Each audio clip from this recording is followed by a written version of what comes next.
प्राचीन काल के योगियों से लेकर इंटरस्टेलर जैसी लोकप्रिय फिल्मों तक समय की यात्रा की कहानियां और शायद कुछ असली घटनाएं रही हैं। क्या समय की यात्रा वाकई संभव है? अगर हाँ, तो मैं समय की यात्रा करना कैसे सीख सकता हूँ? देखिए, इन चीजों को काफी गलत समझा गया है, क्योंकि दुर्भाग्य से विज्ञान और गुप्त यौगिक ज्ञान हॉलीवुड फिल्मों से आपके पास आ रहे हैं। इस संस्कृति में ऐसे लोग रहे हैं जिन्हें त्रिकाल ज्ञानी कहा जाता है। आपके जीवन में अनुभव के 3 आयाम होते हैं। There is something called as past. अतीत नाम की एक चीज होती है जो आपके भीतर यादों का भंडार है। वर्तमान नाम की एक चीज होती है जो अभी का जीवंत अनुभव है।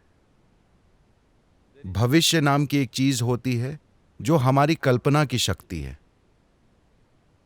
तो आपके जीवन का अनुभव यादाश्त, वर्तमान अनुभव और कल्पना के बीच होता है। ज्यादातर लोगों के साथ समस्या यह है कि वे इन तीनों चीजों में साफ अंतर नहीं कर पाते, ज्यादातर इंसान। इसी कारण जो चीज 10 साल पहले हुई थी उसका दुख आपको आज भी होता है ना? हाँ, जो चीज शायद परसों हो, अभी से आपको उसका दुख है। 10 साल पहले या 10 दिन पहले जो चीज हुई थी, क्या अभी उसका अस्तित्व है? क्या अभी उसका अस्तित्व है?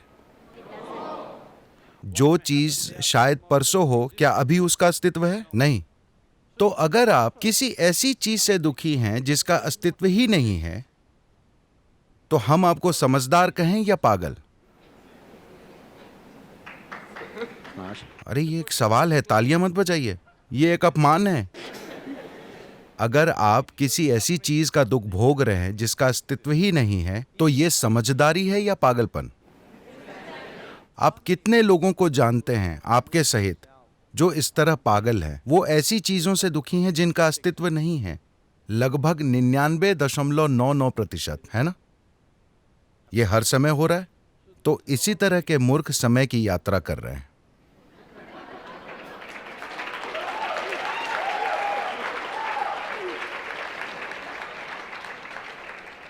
समय यौगिक विज्ञान में, आधुनिक भौतिक विज्ञान हमेशा इन 2 आयामों को लेकर उलझन में रहता है, समय और स्थान, या स्थान और समय। वे आमतौर पर यही कहते हैं।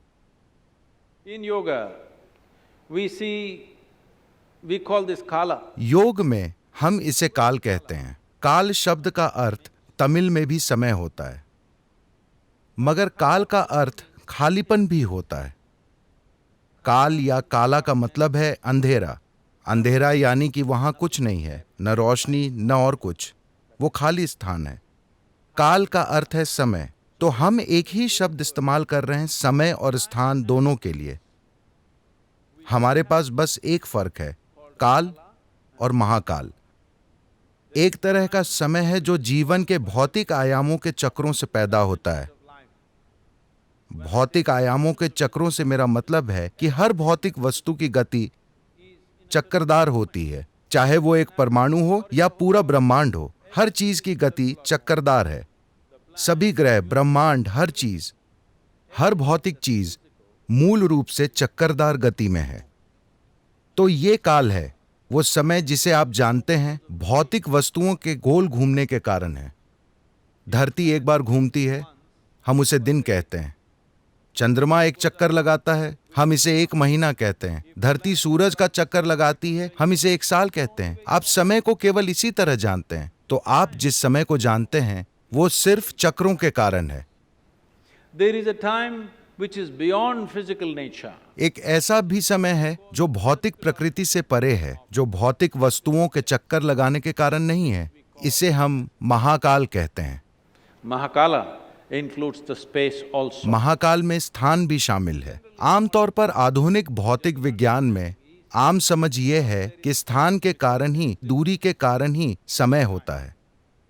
अगर आप पॉइंट ए से पॉइंट बी तक जाना चाहते हैं तो आपको समय चाहिए, मगर यौगिक विज्ञान में अपने अनुभव से हम इसे इस तरह देखते हैं कि चूंकि समय है इसलिए स्थान की संभावना है। आदि योगी ने यह बात बहुत सुंदर तरीके से कही लगभग 15,000 साल पहले, जब उनके पहले शिष्यों इन 7 ऋषियों ने उनसे पूछा कि इस ब्रह्मांड की प्रकृति क्या है, ये कहां से शुरू होता है, कहां खत्म होता है, ये कितना बड़ा है। वे हंसकर बोले, तुम्हारा ब्रह्मांड मैं उसे एक सरसों के दाने में भर सकता हूं। बहुत बढ़िया पैकिंग है ना? उन्होंने कहा, इस पूरे ब्रह्मांड को मैं एक सरसों के दाने में भर सकता हूं, क्योंकि वो सिर्फ समय का परिणाम है।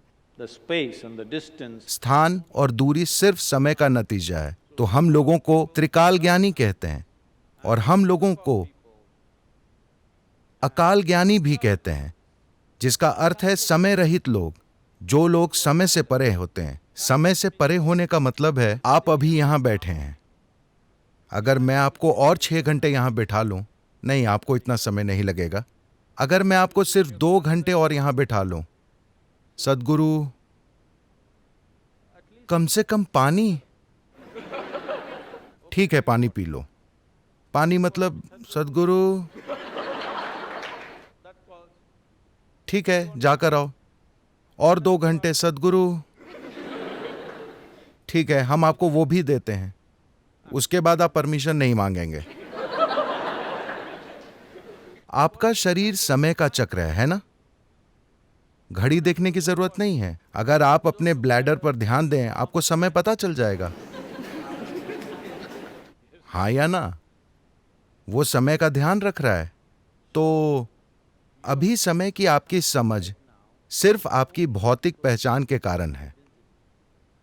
अगर आप शरीर को महसूस किए बिना यहां बैठ सकें, तो आपको समय का पता नहीं चलेगा। आपने उन लोगों के बारे में सुना होगा जो कई घंटों, कई दिनों तक बैठे रहे। मेरे साथ ऐसा हुआ एक बार जब मैं आपसे थोड़ा सा बड़ा था। मैं 25 साल का था। मैं एक जगह बैठा और अचानक मुझे समय का एहसास नहीं हुआ। मुझे लगा कि 10-20 मिनट हुए हैं, लेकिन 4.5 घंटे बीत गए थे और मैं परमानंद से फूट रहा था। Then they started happening more often. फिर ये अक्सर होने लगा। मैं बस एक जगह बैठता और मुझे लगता कि 2 मिनट हुए हैं, जबकि कई घंटे, 7-8 घंटे निकल जाते। एक दिन मैं बैठा और मुझे लगा कि 25-30 मिनट हुए होंगे। मैं मैसूर के पास से एक ग्रामीण इलाके में बैठा हुआ था और जब मैंने आंखें खोली तो भारी भीड़ जमा थी। मेरे गले पर फूल मालाएं लटकी हुई थीं। लोग मेरे पैर खींचने की कोशिश कर रहे थे। मैंने पूछा, तुम लोग कहां से आ गए? फिर उन्होंने कहा, आप 13 दिन से यहां बैठे हैं। मुझे लगा कि सिर्फ 25-30 मिनट हुए हैं।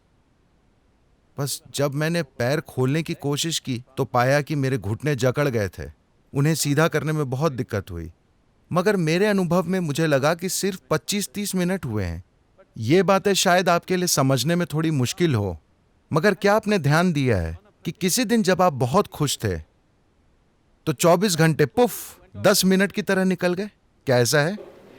किसी और दिन आप थोड़े उदास थे, 24 घंटे पूरी जिंदगी जितने लंबे लगे। Yes or no? समय बहुत सापेक्ष अनुभव है। लोग कहते हैं 1 मिनट कितना लंबा है, ये इस पर निर्भर करता है कि आप बाथरूम के दरवाजे की किस तरफ हैं। दरवाजा खटखटाओ तो वो कहता है, बस 1 मिनट रुको। 1 मिनट